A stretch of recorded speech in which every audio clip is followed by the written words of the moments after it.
The best way to suck her pussy. Let that title sit in the room for a second, because it makes people uncomfortable, it makes people lean forward, it makes people wonder where this is going. And that's the whole point, because the truth is, intimacy is one of the most important, least talked about, most misunderstood parts of our lives. It is something we all crave, something we all think about, something that drives connection, yet it's also the thing we rarely sit down and get honest about. When I say that title out loud, I'm not just talking about sex. I'm talking about the courage to lean in, the courage to strip away ego, to strip away performance, to strip away pretending, and to show up fully. I'm talking about attention, confidence, safety, and the kind of presence that makes another human being feel more alive than they've ever felt in their life. Because let's be real, anyone can go through the motions. Anyone can check the boxes, do what they think they're supposed to do, or mimic what they've seen somewhere else. But that's not what intimacy is. That's not what makes someone remember you. That's not what creates connection that lasts. What creates that is energy, focus, and presence. It's the ability to tune out the noise of the world and tune into the person right in front of you. It's the decision to slow down, to actually listen, not just to words, but to breaths, to body language, to silence. It's realizing that intimacy isn't something you perform, it's something you share, and the quality of that sharing depends on how willing you are to be fully present in the moment. And let me say this, confidence is the foundation. If you walk into intimacy with self-doubt running the show, you'll hold back. You'll hesitate, you'll second guess, and your partner feels that, because energy doesn't lie. But when you decide that you don't have to prove anything, that you don't need to be perfect, that the whole point is connection, not performance, that's when you unlock something powerful. That's when you make your partner feel safe enough to let go. Confidence is not about knowing every move. It's about being open enough to learn, humble enough to ask, and secure enough to give without expecting. Now let's talk about listening. Because the truth is, most people are terrible at it. They think they know what their partner wants. They assume, they project, they make it about themselves. But the best way to truly connect is to pay attention. Ask questions. Notice what makes them light up. Notice what makes them pull closer. Notice when they're holding back and give them space to feel safe. Listening is the ultimate act of intimacy, because it tells your partner that they matter, that you value their experience, that you care about more than just checking a box. And when you're willing to give, really give, with no scoreboard in the back of your mind, you shift everything. Because intimacy is not a transaction. It's not a, you do this for me, I'll do this for you. It's about generosity. It's about making the other person feel seen, desired, and worthy. When you focus on that, when you pour your energy into giving without keeping score, you create trust. You create safety. You create the kind of bond that is magnetic. Too many people underestimate the power of slowing down. In a world where everything is fast, rushed, immediate, slowing down becomes revolutionary. It says, you matter enough for me to be here, fully. It says, I'm not distracted. I'm not in my head. I'm not thinking about the next thing. I'm here, right now, with you. That kind of presence is unforgettable. That kind of attention is intoxicating. And that's what makes intimacy feel alive instead of mechanical.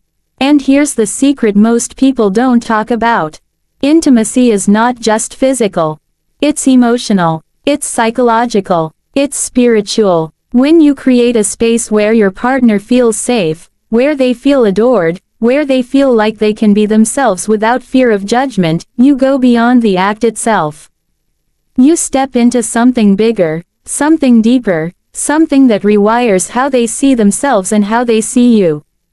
That's the best way. That's the real way. That's the way that changes everything. The best way to suck her pussy is not about the act itself, but about presence. Presence is everything, and yet it's the one thing most people completely overlook when it comes to intimacy. They think it's about technique, about the mechanics, about getting it right, but the truth is, none of that matters if you're not fully there. You could know every move in the book, you could practice for hours, you could memorize what you've seen or read, but if your mind is somewhere else, if you're distracted, if you're caught up in your own performance, she will feel it immediately. Intimacy is not about doing, it's about being. Being fully present, fully attentive, fully immersed in that one moment with her. That's what shifts the experience from ordinary to unforgettable. Presence means shutting out the noise. It means putting away the phone, silencing the mental chatter, letting go of the to-do list running in your head, and deciding that nothing else matters except the person in front of you. Most people never get this right because they're so used to multitasking, rushing, living with half their attention on one thing and half on another. But intimacy is not a space for half attention. If you want her to feel desired, if you want her to feel special, if you want her to feel safe enough to let go, then you need to bring every ounce of focus you have into that moment. That's the power of presence. And presence is not about staring or overthinking, it's about tuning in. It's noticing the little things. The way she breathes when she feels comfortable, the way her body shifts when she trusts you, the way her eyes soften when she feels seen. It's about reading signals most people miss because they're too busy worrying about themselves. Presence is about listening with your whole body, about paying attention to the unspoken language that happens between two people when they're connected. That kind of focus makes someone feel like they're the only person in the world who matters, and that's exactly what intimacy should be. Presence also means slowing down. Most people rush because they're uncomfortable, or they're trying to get to the so-called goal, but when you rush, you lose everything.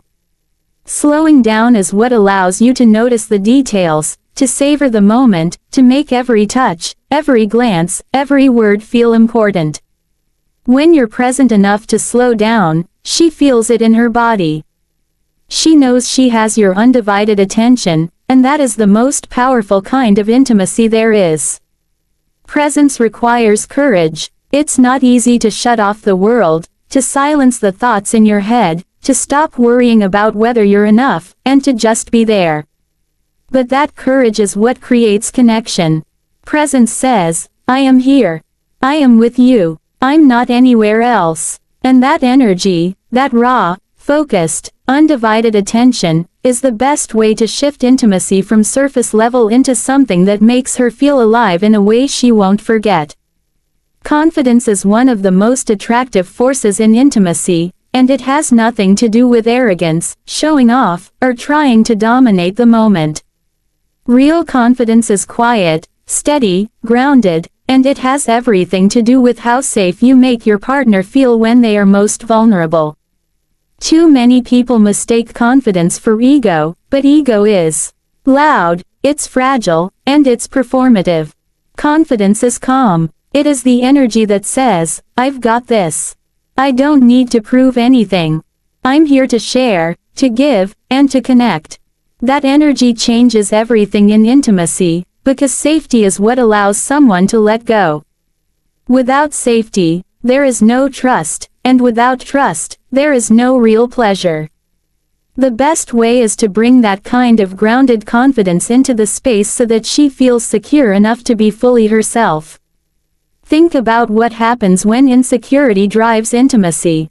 When you're in your head, second-guessing yourself, worrying if you're doing things right, questioning whether you're good enough, she feels that energy. She feels the hesitation, she feels the doubt, she feels the disconnect, and it instantly creates a barrier. Intimacy is about surrender, about letting go of control, about being free, and nobody can do that when they sense uncertainty in the other person. Confidence is contagious. When you are steady, sure, and present, she feels that, and it allows her to relax into the moment instead of holding back. Confidence also means being comfortable with imperfection. You don't have to know everything. You don't have to get it right every time. What you do have to do is show up with the willingness to learn, to listen, to adapt, and to keep going. Too many people let fear of failure make them rigid, mechanical, or hesitant, when the truth is that intimacy is messy, human, and alive. Confidence gives you the freedom to be playful, to explore, to ask questions, to laugh if something feels awkward, and to keep moving forward without shutting down. That freedom creates safety, because it tells her that she doesn't need to be perfect either. She doesn't need to perform. She can simply be herself, and that's when the real connection happens. And confidence is not just about what you say or do, it's about the energy you bring. It's in your body language, in the steadiness of your touch, in the way you look at her, in the way you breathe. When your energy says, "I am here, I am with you, I am not rushing, I am not distracted, I am not doubting myself," it becomes magnetic. It builds trust moment by moment, and that trust is what allows intimacy to move deeper than surface level. The best way is not to put on a show or try to impress, but to radiate calm assurance, to let her know without words that she is safe with you, and to carry yourself with the kind of grounded confidence that opens the door for connection to grow. Listening is the most overlooked skill in intimacy, and yet it's the one that changes everything. Most people think they know what their partner wants. They assume. They guess. They fall into patterns or copy what they've seen somewhere else. But real intimacy is not about assumption, it's about attention, it's about paying such close attention that you notice things most people miss. Listening goes far beyond hearing the words someone speaks. Listening is about tuning into every signal, every shift in energy, every nonverbal response, and responding with sensitivity and awareness. That's what makes someone feel deeply seen. That's what makes them feel like they matter in ways they've never experienced before. Listening in intimacy means you approach the moment as a conversation rather than a performance. Too many people think of sex as something they have to do right, as though it's a test, and they miss the chance to actually connect. But when you reframe it as a dialogue, everything changes. You're not worried about whether you're perfect, you're curious about what your partner is communicating. Sometimes it's through words, sometimes through breath, sometimes through body language so subtle that only real focus will catch it. The ability to read that in spoken language is the hallmark of someone who truly listens. It also requires humility, because listening means admitting that you don't know everything. It means setting your ego aside and saying, "Teach me. Show me. I want to learn you." That kind of humility is magnetic because it proves that you're not there to perform, you're there to connect. It tells your partner that their experience matters more than your pride, and that kind of generosity of attention is rare. People are starving to be listened to, not just in intimacy but in life, and when you are the one who gives that level of attention, it creates a bond that is unforgettable. Listening also requires patience. If you rush, you miss the signals. If you're in your head, you miss the cues. If you're focused only on yourself, you miss the entire opportunity. Patience allows you to notice how her body responds, how her breathing changes, how she leans in or pulls back, how she relaxes when she feels safe. Every single one of those signals is information, and when you respond to them with care, she feels understood without needing to explain. That kind of understanding is what makes intimacy more than physical, it makes it emotional, even spiritual. Listening is also about creating space for expression. It's not just about you observing, it's about encouraging her to speak, to guide, to express what she likes, what she needs, what she desires. It's about receiving that without judgment, without defensiveness, without making it about your ego. When you welcome feedback, when you create an atmosphere where she feels comfortable saying what she wants, you unlock a new level of connection. That level of openness makes intimacy less of a guessing game and more of a shared journey where both people feel equally invested, equally heard, equally important. One of the biggest mistakes people make in intimacy is treating it like a transaction. They step into it with a silent scoreboard in their minds, keeping track of who did what, who owes what, who gave more, who gave less. That kind of energy kills connection because it makes intimacy about winning and losing instead of about sharing and giving. The best way to create unforgettable closeness is to erase the scoreboard completely and approach the moment with generosity. Generosity is not about sacrifice, it's about choosing to pour yourself into your partner with no strings attached. It's about focusing entirely on her experience, her feelings, her joy, her sense of being desired, and giving fully in that space because you want to, not because you expect something in return. When you give freely, without expectation, you create a powerful shift in energy. She feels it instantly. She feels that you are not there for yourself, you are there for her. That kind of generosity is rare, because most people are conditioned to think in terms of balance and exchange. But when you release that thinking and instead focus on what you can give, you create safety and trust, because she knows that she doesn't have to perform for you, she doesn't have to meet a condition, she doesn't have to worry that she owes you something. She can simply receive, and receiving without pressure is one of the most freeing experiences a person can have. Giving without scorekeeping also means shifting your mindset about intimacy. Too many people believe that pleasure is something to be earned, but the truth is, pleasure is something to be shared.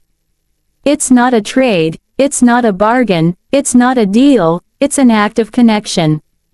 When you make her feel like her happiness is at the center of your attention, you allow intimacy to deepen beyond the surface. She feels seen. She feels valued. She feels like she matters. And ironically, when you give this way, when you offer without asking, when you focus on her without keeping score, you often find that she naturally gives back even more than you expected, because true generosity inspires reciprocity without needing to be demanded. This kind of giving also requires you to put your ego aside. Scorekeeping comes from fear that you're giving more than you're getting, fear that you'll be taken advantage of, fear that your needs won't be met. But intimacy is not the place for fear. Intimacy is the place for trust. When you decide to give without keeping track, you're making a statement: I trust this connection. I trust that giving is enough. I trust that by pouring into you, I'm strengthening something that will pour back into me in ways I can't even predict. That trust is what makes intimacy feel safe, alive, and electric. Giving without scorekeeping means making the other person feel like the most important person in the world in that moment. It means removing all distractions, silencing all doubts, and saying through your actions, this is about you. That kind of giving is not just physical, it's emotional, it's psychological, it's spiritual.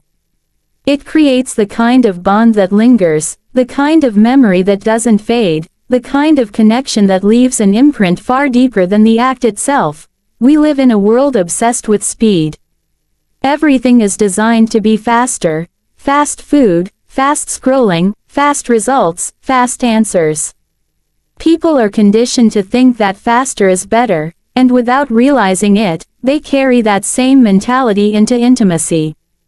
They rush through the experience, they skip the details, they move with urgency instead of patience, and in doing so, they strip away the very thing that makes intimacy powerful.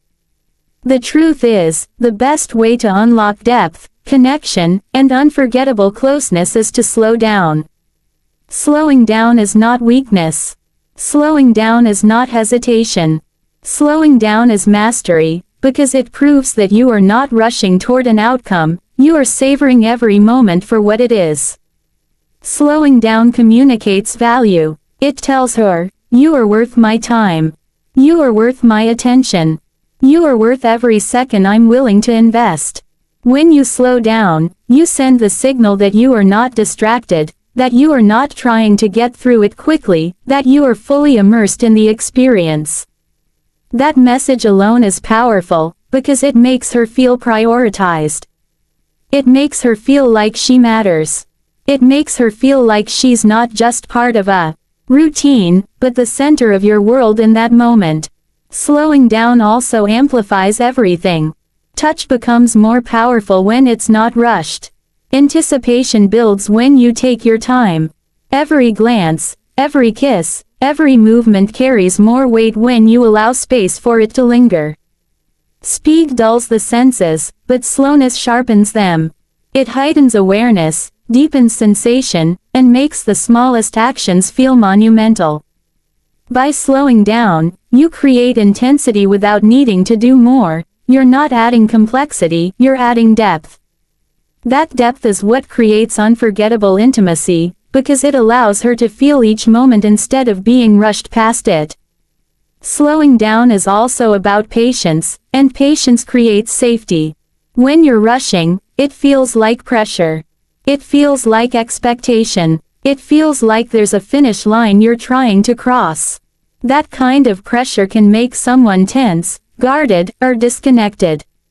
But when you slow down, when you remove urgency, when you allow the moment to unfold naturally, it creates space for her to relax, to breathe, to feel safe enough to open up fully. Safety is the foundation of trust, and trust is the foundation of intimacy. There's also a psychological power in slowing down. In a world where everything is fast, slowing down becomes rare, and rarity creates impact. Most people have never experienced intimacy where time feels suspended, where every movement is intentional, where nothing is rushed. When you provide that experience, you stand out, because it's not common. It leaves an imprint, because it feels different from what the world has taught us. Slowing down becomes an act of rebellion against the rush of everyday life, and it transforms intimacy into something deeper, something unforgettable, something that lingers far beyond the moment itself.